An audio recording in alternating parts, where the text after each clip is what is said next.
پھر اگلا مرحلہ آئے گا گلوبلائزیشن کا، حضرت مسیح کے ہاتھوں ہوگا، وہ پوری دنیا میں وہ اسلام کا نظام قائم ہو جائے گا۔ اب آئیے یہ نقطۂ آغاز جو میں نے کہا پاکستان اور افغانستان، ذرا اس کے بارے میں چند باتیں نوٹ کر لیں۔ نوٹ کیجئے، اس پر میری تفصیلی گفتگو پہلے ہو چکی ہیں، اور استحکام پاکستان نامی میری کتاب موجود ہے، اس میں تفصیل سے میری یہ بحثیں لکھی بھی موجود ہے۔ دیکھیے، مجددین امت کا سلسلہ جو شروع ہوا ہے پہلی صدی سے، اور حضور نے فرمایا ان اللہ یبعث فی ہذہ الامۃ علی رأس کل مئۃ عام من یجدد لہا دینہا۔ اللہ تعالیٰ اس امت کے اندر، مسلمانوں کے اندر، ہر صدی میں ایسے لوگ پیدا کرے گا جو دین کو تجدید کریں گے، دین کو تازہ کر دیں گے۔ 1000 برس تک مجددین عالم عرب میں آئے، اور 1000 اللہ کا ایک دن ہوتا ہے، وہ ایک دن پورا ہوا، دوسرا دن شروع ہوا 11ویں صدی سے ہجری سے، تو یہ مرکز تبدیل ہو گیا، اب عالم عرب کی بجائے ہندوستان۔ مجدد الفسانی، شاہ ولی اللہ، سید احمد بریلوی اور شیخ الہند 11ویں 12ویں 13ویں 14ویں صدی کو، گویا کہ تاریخ اپنے آپ کو تیار کر رہی ہے کہ اسلام کی نشأت ثانیہ کا آغاز اس خطے سے ہوگا۔ قرآن مجید میں آتا ہے سورہ سجدہ جو حضور کو بہت محبوب تھی، یدبر الامر من السماء الى الارض ثم يعرج الیہ فی یوم کان مقدارہ الف سنۃ مما تعدون۔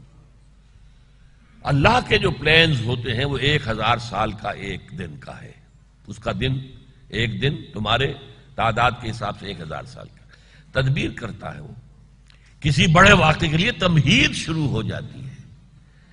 احیاء اسلام اس خطے سے ہوگا، اس کی تمہید سے پہلی کیا ہے کہ مجددین کا سلسلہ منتقل کر دیا گیا عالم عرب سے عالم ہند۔ نمبر 2، 20ویں صدی عیسوی میں 2 عظیم تحریکیں ایسی چلی ہیں کہ جن کا کوئی پیرلل، کوئی مثال پوری دنیا میں نہیں۔ آغاز میں 20ویں صدی کے جب سازشیں ہو رہی تھی یہودیوں کی اور برطانوی حکومت، پروٹیسٹنٹ نمبر 1 اور یہودیوں کا اعلی کار نمبر 1، جس کے وزیر خارجہ بالفور سے انہوں نے حق حاصل کیا تھا دوبارہ فلسطین میں آ کر آباد ہونے کا، بالفور ڈیکلریشن کے ذریعے سے 1917 میں۔ اس وقت عظیم ترین تحریک چلی، تحریک خلافت ہندوستان کے اندر۔ خلافت اگر تھی تو پوری دنیا کا معاملہ تھا، عالم اسلام کا، اور تو کہیں جیسے میں نے کہا تھا پہلے بھی کہ کسی کے کان پہ جوں تک نہیں رینگی کہ کیا ہو گیا ہے۔ اور یہاں حال کیا ہوا، بولی اماں محمد علی کی جان بیٹا خلافت پہ دے دو۔ لوگ ہجرت کر کے چلے گئے ہیں افغانستان میں، بڑی مصیبتیں جھیلی ہیں۔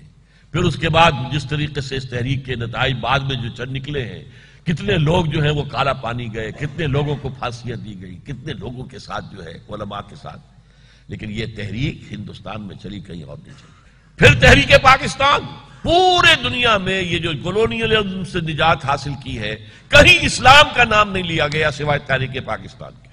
اپنے نیشنلزم کی بنیاد پر، ملے نیشنلزم کی بنیاد پر سوکارنو کھڑا ہوا ہے، عرب نیشنلزم کی بنیاد پر صدر ناصر کھڑا ہوا ہے، ٹرک نیشنلزم کی بنیاد پر جو بھی کچھ تھوڑا بہت آٹومان امپائر کے تو پرختے اڑ گئے تھے، لیکن اگر ترکی کو بھی بچایا ہے مصطفیٰ کمال پاشا نے تو ٹرک نیشنلزم کی بنیاد پر، اسلام سے کوئی تعلق نہیں۔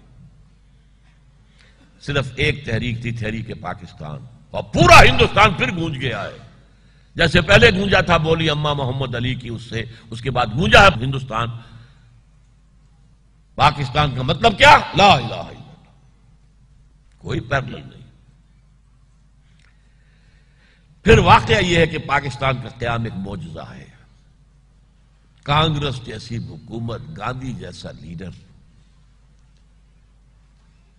پھر ان کے ساتھ جمعیت علماء ہند جیسی مذہبی جماعت عظیم، مولانا مدنی جیسی شخصیت، کانگریس میں ابوالکلام جیسی نابغہ شخصیت مسلمان، سرحد میں خدائی خدمتگار خان عبدالغفار خان، سرحدی گاندھی جیسی شخصیت اور اس کی خدائی خدمتگار تحریک، پنجاب میں احرار، آتش فشاں جو ہیں، آتش میاں مقررین، احرار جیسے مقررین کسی دوسری جماعت کے اندر آج تک نہیں آئے۔ یہ سب تو تھے کانگریس کے ساتھ، اور پاکستان کے قیام سے 1 سال پہلے قائد اعظم نے بھی 10 سال کے لیے آزاد پاکستان کے مطالبے سے دستبرداری اختیار کر دی۔ کیبنٹ مشن پلان جو ہے وہ مان لیا، اور اس کے تحت کیا تھا کہ ہندوستان آزاد ہوگا ایک ملک کی حیثیت سے، مرکز ایک ہوگا، 3 زونز ہوں گے، مغربی، مشرقی، درمیانی، سینٹرل۔ ہاں 10 سال کے بعد اگر کوئی زون علیحدہ ہونا چاہے تو اسے موقع دیا جائے گا۔ قائد اعظم نے مان لیا۔ اس کا مطلب کیا تھا؟ 10 سال تک آزاد پاکستان کا تو کوئی سوال نہیں، تو ایک انڈین یونین ہوگی۔ وہ تو چپ نہیں رہ سکا، نکل جاتی ہے جس کے منہ سے سچی بات مستی میں۔ جواہر لال نہرو نے کہا ارے ایک دفعہ بن جانے دو ہندوستان ایک حکومت، پھر کون کسی کو علیحدہ ہونے دیتا ہے۔ بات سچی کہی تھی اس نے۔ انہوں نے کشمیر کو علیحدہ نہیں ہونے دیا، پاکستان کو علیحدہ ہونے دیتے ہو۔ لیکن اس پر بیک گیئر لگایا ہے قائد اعظم نے کہ اگر یہ نیتیں ہیں تو پھر ہم نہیں مانتے، ورنہ پاکستان وجود ہی میں نہ آتا۔